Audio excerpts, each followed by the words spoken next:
Friends, मैं doctor Anita Bajaj integrated homeopathy से। बहुत लोगों की रिक्वेस्ट थी कि हम हिंदी में वीडियोस डालें, इसलिए इस बार मैं कोशिश कर रही हूँ। ये इसका इंग्लिश वर्जन हम लोग आज ही रिलीज करने वाले हैं, उसके साथ ही हिंदी भी हम लोग शेयर करेंगे, जिसमें मैं केस का डिस्क्रिप्शन और रेमेडी के बारे में जानकारी दूंगी। तो केस की शुरुआत करते हैं। मैं अपना पीपीटी शेयर करूंगी।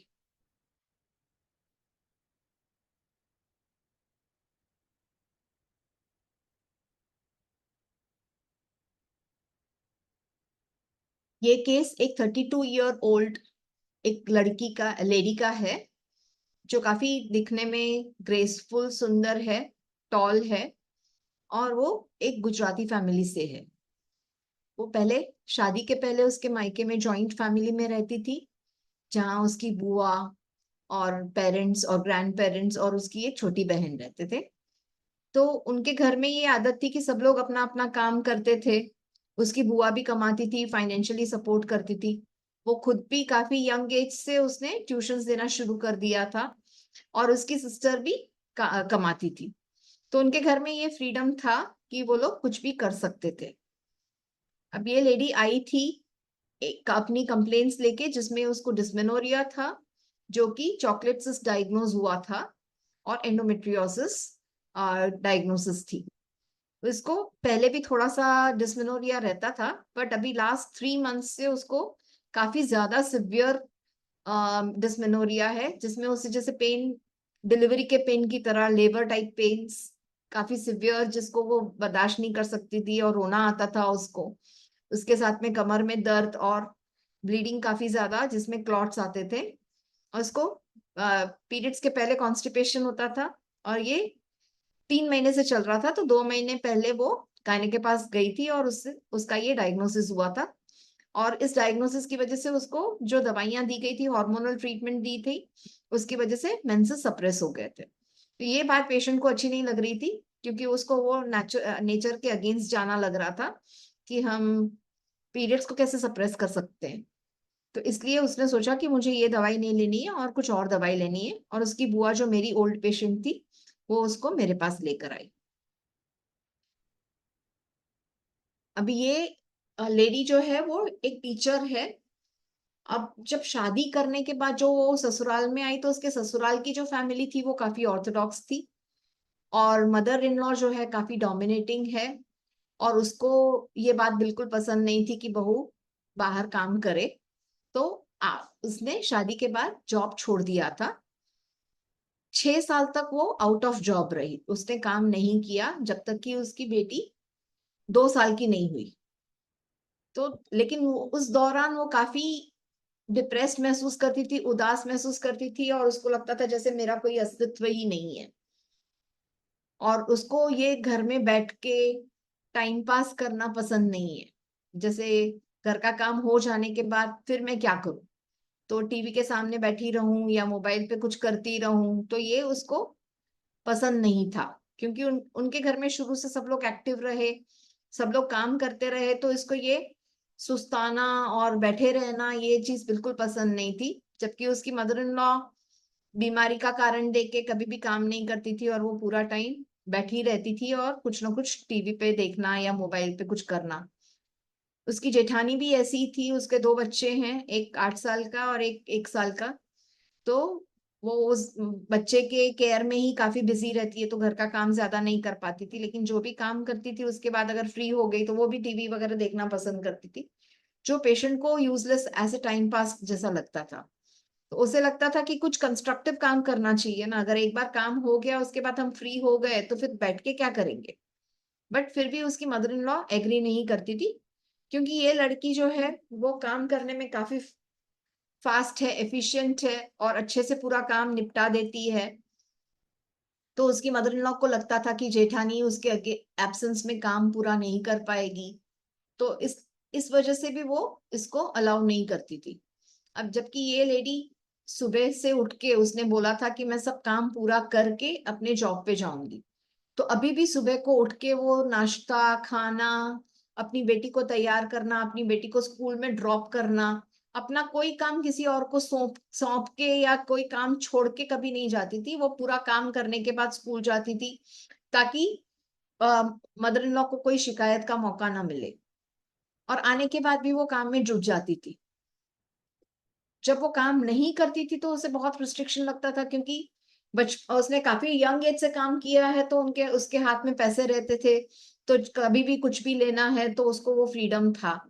अब जब वो काम नहीं करती थी तो उसे एक झिझक रहती थी, जिसकी वजह से वो अपने हस्बैंड से पैसे नहीं मांगती थी, अपनी मदर इन लॉ से पैसे नहीं मांगती थी, तो अपनी जो नीड्स है वो काफी कर्टेल कर देती थी। तो वो भी एक उसको लगता था कि मेरे हाथ में पैसे होंगे, मेरे कमाए हुए पैसे होंगे तो मैं फ्री रह सकूंगी। तो वो भी एक उसका रीजन था। और अब जब कमाती है तो उसको कभी प्रमोशन मिलता है या कभी भी कुछ इंक्रीमेंट मिलता है, तो वो सबके लिए घर में गिफ्ट्स लेके आती है, और बड़े मन से लेके आती है। तो मदर इन लॉ के लिए भी वो एक बैंगल लेके आई थी। मदर इन लॉ ने बोला कि मुझे तेरे पैसे, कमाए हुए पैसे से लेने की क्या जरूरत है, मेरे बेटे तो कमाते हैं। उसे बहुत बुरा लगा था तभी।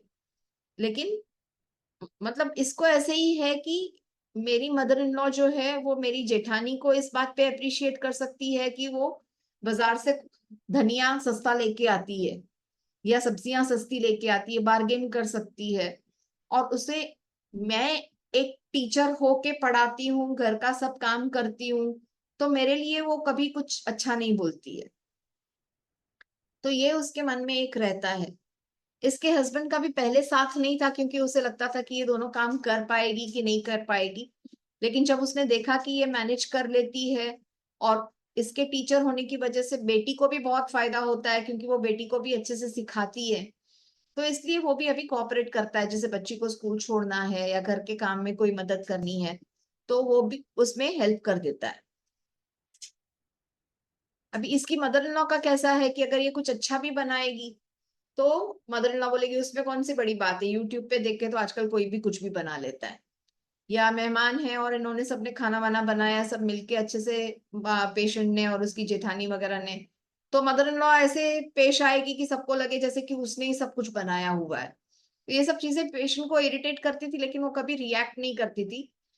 उसको गुस्सा आता भी है तो वो अपने आप को समझा लेती है।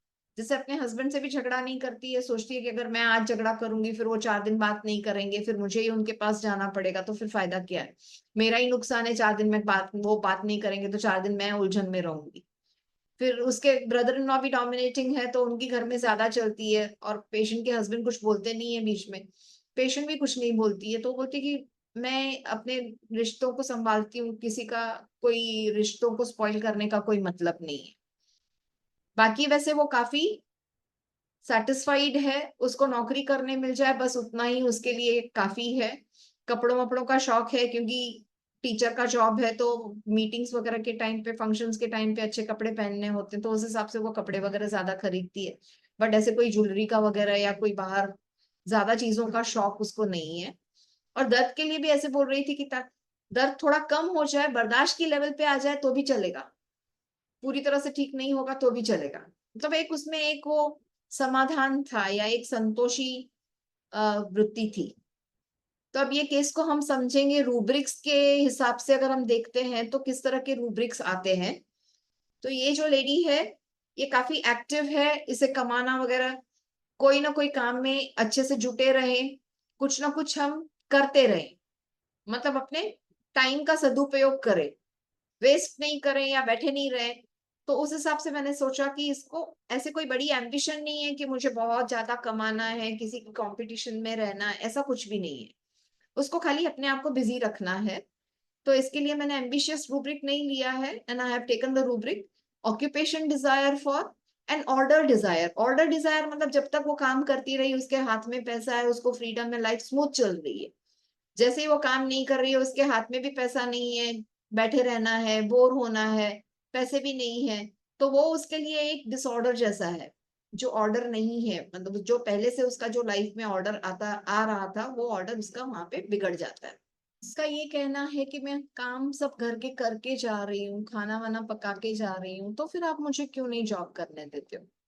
तो उसके हिसाब से मैंने रूब्रिक्स लिए कि duty, too much sense of duty, अपने सब काम करके जा रही है वो, और फिर आप मुझे काम क्यों नहीं करने दे रहे हो, उसके लिए कोई रीजन ही नहीं है। तो वो भी एक ऑब्जेक्टिव रीजनेबल है कि मैं ऐसे ही तो टाइम पास नहीं कर रही हूँ ना, काम करके जा रही हूँ। आपको कोई उस मेरे जाने के बाद तकलीफ नहीं है, फिर तो आप मुझे काम करने दीजिए।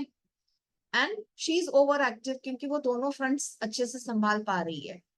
She does everything in efficient way, मतलब वो अच्छे से काम संभालती है, ना कोई शिकायत करती है, ना कुछ। अपनी मदर इन लॉ को चांस नहीं देना चाहती है कि वो उसको बोले कि तू नौकरी छोड़ के बैठ जा। तो वो अपनी प्लानिंग के हिसाब से, प्रोग्रामिंग के हिसाब से अपना काम करते जा रही है, और वो दूसरों की तरफ जो उसकी ड्यूटीज है वो, या उन दूसरों की जो उससे अपेक्षा है, वो सब पूरी करके जा रही है। ऐसे लड़ झगड़ के नहीं जा रही है। तो obliged to comply to wishes of others, कि अगर मैं इनकी इच्छाएं पूरी करूंगी तो ये मेरी इच्छा पूरी करेंगे, मुझे भी काम पे जाने देंगे। और खुद में वो एक संतोषी या समाधानी है, उसको कोई शिकायत नहीं किसी से भी। आगे देखेंगे तो जब वो काम नहीं कर रही थी तो उसे लग रहा था कि मेरे हाथ में पैसा नहीं है, तो उसे वो एक हिंड्रेंस जैसा लगता था, उसे एक डिसऑर्डर जैसा लगता था। और वो इंडिपेंडेंट रहना पसंद है, उसको दूसरे से कोई मदद की जरूरत नहीं है। और जब खुद कमाती है तो वो अपने पैसों से दूसरों के लिए गिफ्ट लेके आती है, बड़े प्यार से लेके आती है। तो उस तरह से मैंने रूब्रिक्स लिए थे, जनरस एंड लव एक्साल्टेड। और उसकी खुद की जो है वो जरूरतें ज्यादा नहीं है, तो कंटेंट। और मदर इन लॉ जो उसकी जेठानी की तारीफ करती है, वो अगर सब्जियां सस्ती लेकर आती है और पेशेंट इतना काम करती है और पेशेंट इतना टीचिंग कर रही है, तो उसके लिए कोई दो शब्द भी नहीं होते हैं अच्छे। तो longing for good opinion of others and delusion appreciated she is not, and respected desire to be, कि मैं एक अच्छा काम कर रही हूँ, टीचर का काम कर रही हूँ, तो उसका एक थोड़ा सा तो सम्मान मिलना चाहिए मुझे। उसकी बेटी जो है उसकी वजह से काफी अच्छी डेवलप हो रही है, जो उसके हस्बैंड ने भी रियलाइज किया। तो एज अ टीचर उसको भी ऐसा लगता है कि और भी बच्चों को मैं मोल्ड करने में कामयाब रहूं। तो उसमें एक रूब्रिक है, fear baby will die in utero.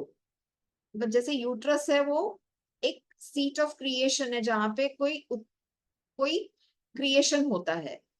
तो अगर मैंने अपनी जो टैलेंट है उसको अगर यूज नहीं किया तो वो ऐसे ही अंदर दब के मर जाएगा। और desire to beget and have children, मतलब और भी लोगों की मैं लाइफ को अच्छा बना सकूं।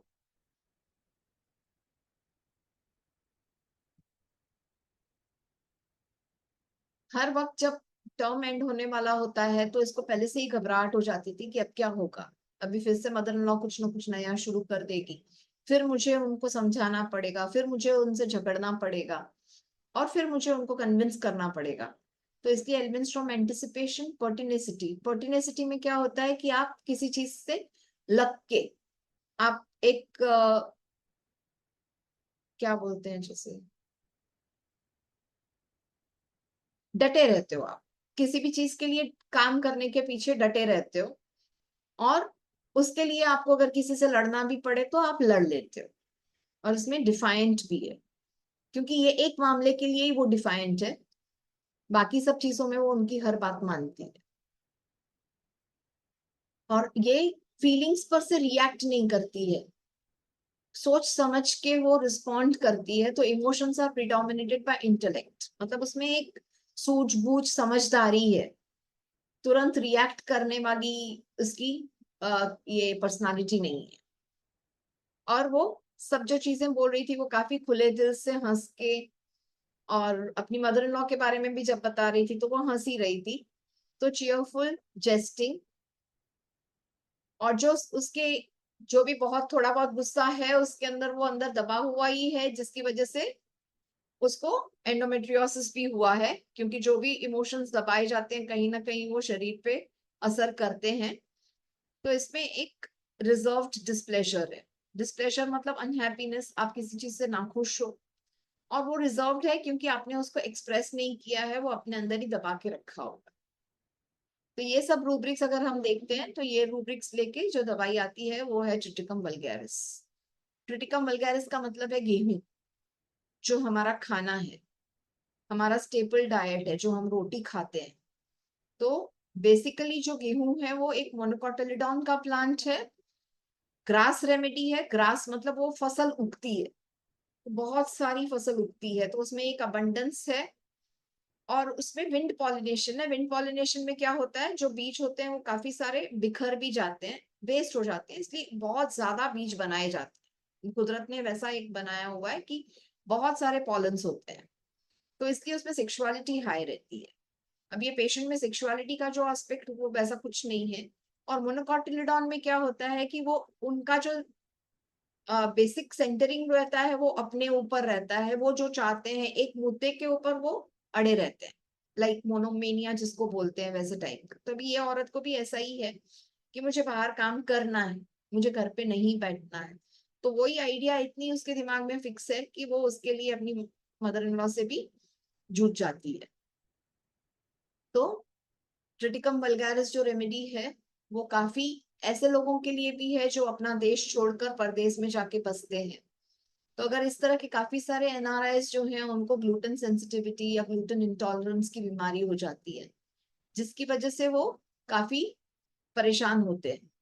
तो हर किसी केस में क्रिटिकम नहीं आएगी, बट बेसिकली क्या है, वो अपने जड़ से उखड़े हुए हैं, अपरूट किए हुए हैं और जाके अपनी दूसरी मिट्टी पर अपनी नई जिंदगी शुरू करते हैं। तो ये जो ट्रिटिकम वल्गैरिस है वो काफी मिट्टी से जुड़ा रहता है, नेचर से जुड़ा रहता है, लोगों को समझता है, लोगों के लिए उसको प्यार रहता है और काफी ग्रेटफुल होता है, काफी एक अच्छा इंसान होता है। और इस वजह से वो कार्सिनोसिन के भी काफी नजदीक आता है। लेकिन कार्सिनोसिन में सबसे बड़ा प्रॉब्लम क्या होता है, प्लीजिंग डिजायर का। तो वो प्लीजिंग करने के पीछे अपना अस्तित्व तक गंवा देते हैं। मर्जिंग इन एनवायरमेंट, वो पूरे एनवायरमेंट के साथ मर्ज हो जाते हैं, उनके बॉर्डर्स नहीं रहते हैं। लेकिन यहाँ पे इसने अपनी जो बात है, अपनी जो जिद है कि मुझे काम करना ही है, उसको उसने पकड़ के ही रखा है। भले बाकी सब वो काम कर देती है, लेकिन उस चीज को उसने पकड़े पकड़े रखा है। तो इसलिए ये डिफरेंस है कार्सिनोसिन और इसमें ट्रिटिकम वल्गैरिस में। ट्रिटिकम वल्गैरिस काफी एलर्जी के केसेस में भी बहुत अच्छा काम करती है, अगर इस तरह की पर्सनालिटी हो और इस तरह के सिम्टम्स मैच करते हो। आई थिंक काफी काफी बोला है, इसलिए thank you so much. Do share and subscribe, और जो भी कमेंट्स हैं वो प्लीज आप दीजिए, ताकि हम अपने प्रेजेंटेशंस को और अच्छा बना सकें। Thank you.